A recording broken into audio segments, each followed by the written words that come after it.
Thankfully, the Parade of Homes season is coming to an end for many of us. We're recuperating and we're reflecting. So I wanted to share a few ideas for next year on ways that you can nurture your leads, clients, and partnerships, how to get a whole ton of visitors to your website, and how to be the builder that stands out after the tour. But first, here's a montage.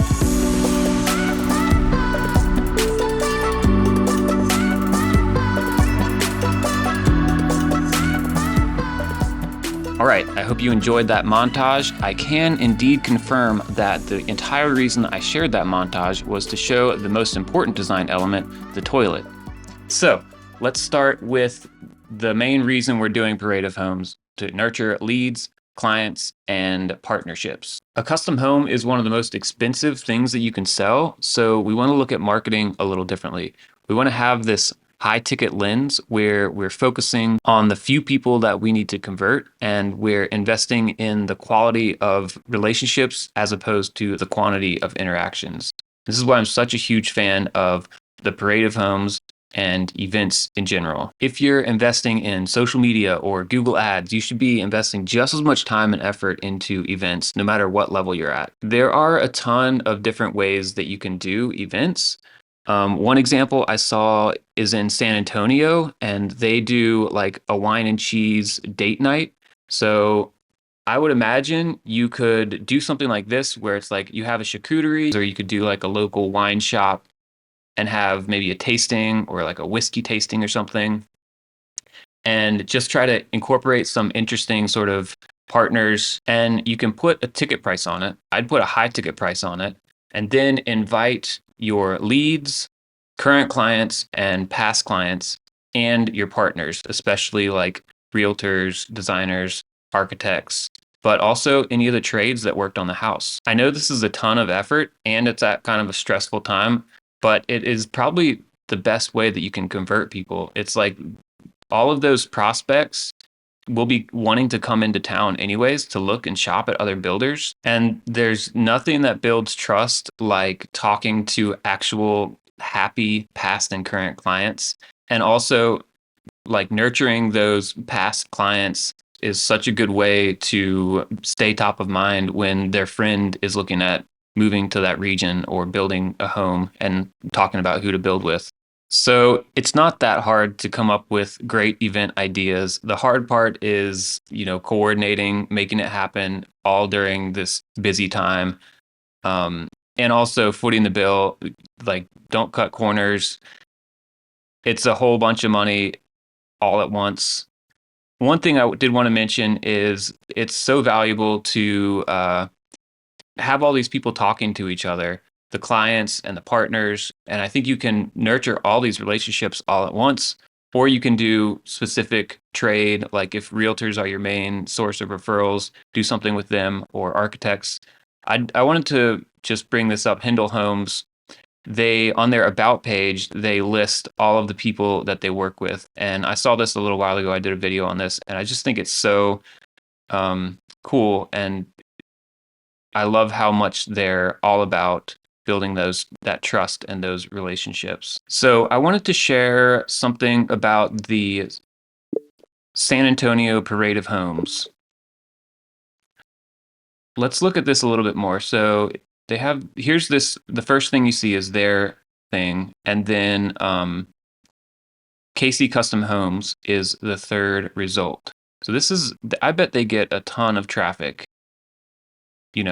Anybody that's going to be looking at this is probably going to see something, going to scroll down the page a little bit to see a little bit more about that. This is a pretty long page.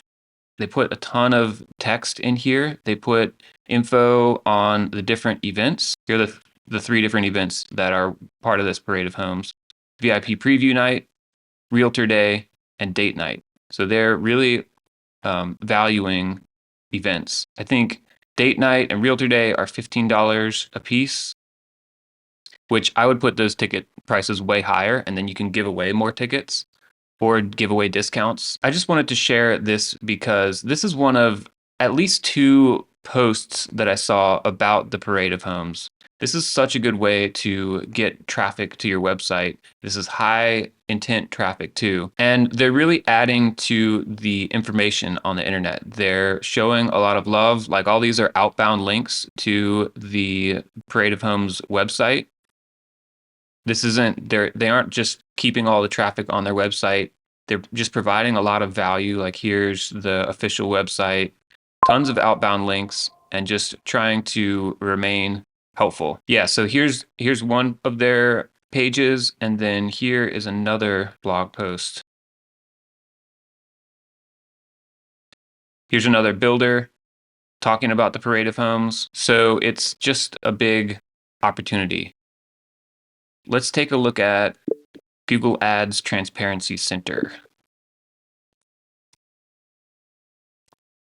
because it looks like KC Custom Homes was also running an ad that mentioned the Parade of Homes. Do their URL. So here's an ad. The Parade of Homes is the first thing you see in this video ad. They're running a couple other ads, but I just wanted to mention that as well. They find it really worth investing in the Parade of Homes. They aren't trying to steal traffic from the Parade of Homes. They're literally going out and bringing more people to this event that might not otherwise be aware of it. Here are a couple other examples of great Parade of Homes pages. So via interiors. This is a really nice way to display one of their homes. Just really nice content, good photography, lots of value. Again, they're linking to other people, outbound links. I also thought, this is off topic, but I like this testimonials section. It's a lot, but I mean, yeah, testimonials are really important.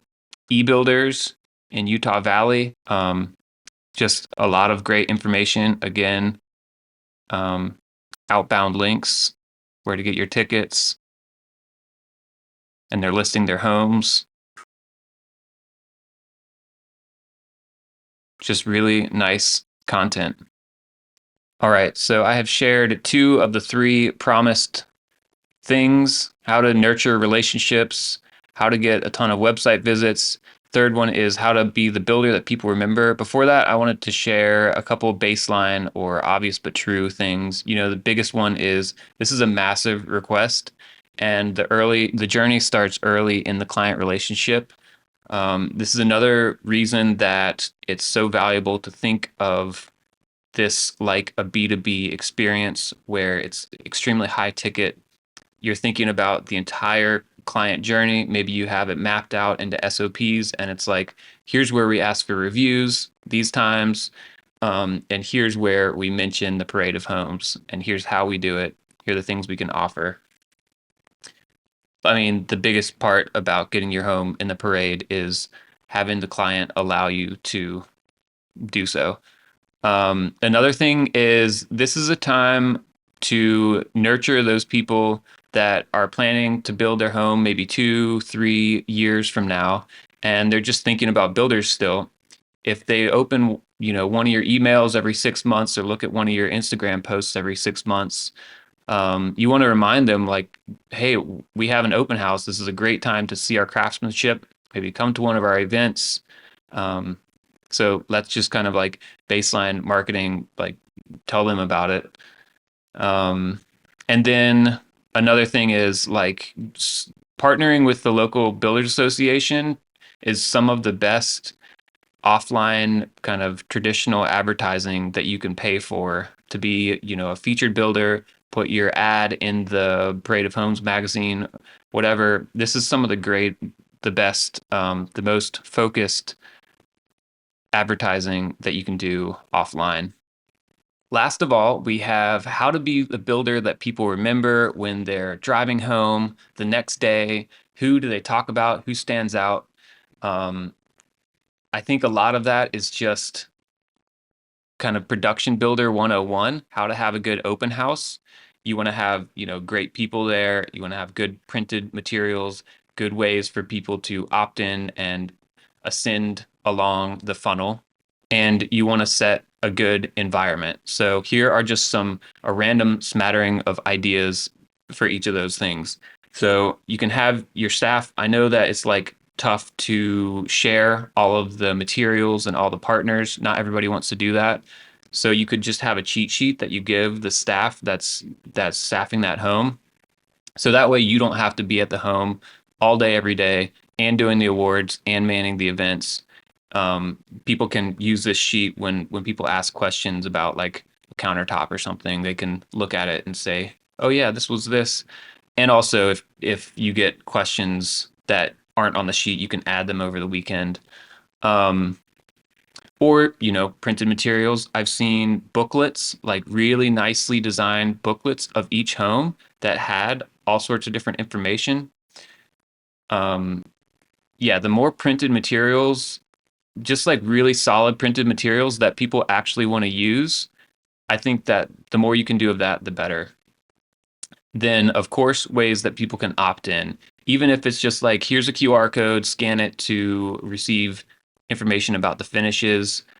Obviously, ways that people can sign in to receive newsletters. You could do a raffle. I've seen like a charity raffle before where, you can offer something that you can get at a discount, something that's actually really valuable that people can enter a charity, donate to a charity to enter a raffle. Then you get their information. They can check a box if they want to opt into your email. Um, and then I would say feature your partners. Like you could just print out little cards on specific finishes of partners that you want to feature, like the fireplace or a counter or bathrooms or custom closets. And also the smell, like when you come into a home, I think the smell is so underrated. Like, are you baking something or are you burning some delicious smelling incense or candles? When I met my realtor, I was touring a community by a local builder, Jag, and he was super nice. He just came up and was like, "Hey, if you have any questions, let me know. Also, there's this coffee truck here. If you want a coffee, I'm happy to buy you one." I wasn't going to talk to him because I don't like really talking to salespeople or being sold to, but I was like, "All right, yeah, I'll take a coffee." And it was like a nice artisan coffee truck. It was so delicious. And I've always thought it's such a cool idea to be able to bring out like a coffee or a food truck. And then your sales team has little tokens they can just give people and be like, "Hey, you want a coffee? Here you go. Here's a token." Most people can go ahead and like buy the coffee beforehand or like before they go into tour the home or after or something. But you can also, if you're chatting with somebody, here's a $5 coffee, here's a whatever. Um, yeah, I just think that's so nice. And it's like all these little extra things just make you stick out that much more. And I think that's especially valuable. You can't always have the biggest home, the craziest home in the parade, but all of the more little activations you can do, the more likely you're going to stand out in someone's head. All right, I hope you enjoyed this video. Thanks for watching all the way to the end. I am a huge proponent of doing things in real life, like the Parade of Homes. A lot of marketers like me will say you need to do, digital ads, CRM automations, Instagram, videos, but all of that is secondary to meeting the people, building relationships, getting them in your homes, showing them your products. It's just hard to monetize that sort of advice as a marketer. So you will hear it a lot less than the digital marketing advice